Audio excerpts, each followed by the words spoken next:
What's up, people? Back with another reaction, back with some more of The Grid. And we're moving to the 1994 album Evolver. Thank you, as always, to Kim for the Grid material, as well as much, much else, and for sending a lovely note and donation in the wake of my appeal video yesterday. And I'm looking forward to seeing Kim back in the comments and here at home in the community where she and many, many others are such an important part of what we do and what we experience and what we listen to.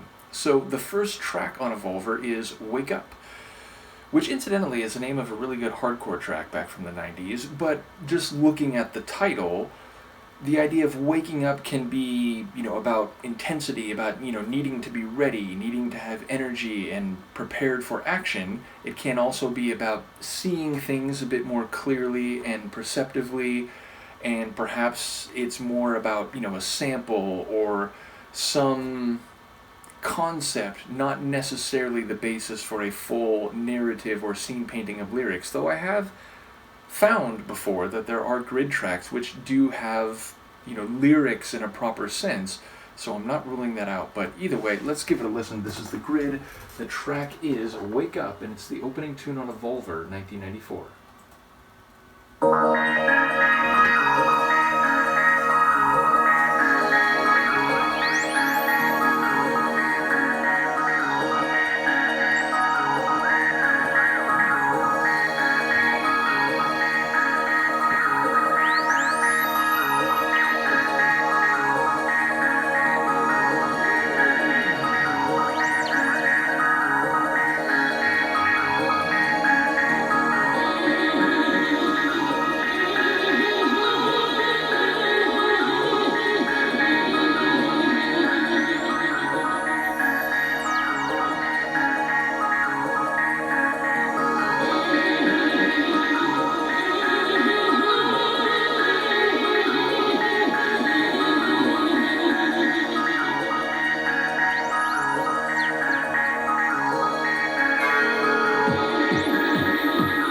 Really is going to come in that fast.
Wake up, groovy people.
That's a really cool one. Definitely you can feel more of a 90s electronic dance vibe. And yes, I know the previous album was, in fact, was it the previous two albums? Or was it just the previous one that were also technically 90s albums? Either way, this feels like we're on our way to like the acid trance of the 90s. In fact, I would say like part of this track, the kind of like atmospheric, we're like driving forward component of it with that electric gurgly, I think maybe 303, that like electric signal gurgle that kept, cycling through. That reminded me of a tune by, say, The Adventist, maybe his like Destination EP, which has a lot of like kind of trippy but driving acid trance tunes. But also there was a synth line in there, a bit more robust and intense, that reminded me of Neurodancer by Wippenberg, which I think is like a 95 tune, so like just 1 year ahead of this in time. So yeah, if you're reminding me of those artists in a 90s tune with a dance/acidic sound, then you're doing something right. But yeah, I'd put this somewhere between like synth-dance and trance, or like acid trance even more specifically. And definitely we get the sample with, Wake Up, but I think like more just conceptual. I don't think there was any like, message or like theme beyond the concept itself at play. Nevertheless, I enjoyed those sonics, and we, again, not for the first time with a grid tune, have electronic synth dance sounds mixed with like soulful vocals. So there were like two soulful vocals. There was the one that was like the sort of sound. That felt like it could be straight from like a soul track. But then the other one, it still had a soulful quality, but it was almost like operatic, and I enjoy the way they were layering those two. So, yeah, electronic sounds, but also soulful vocals, creating a nice little synthesis. So, definitely a cool opener. Looking forward to hearing more, maybe 90s electronic dance sonics on this album. Thank you again to Kim for the grid material. Let me know what you think, and I will see you next time. Peace.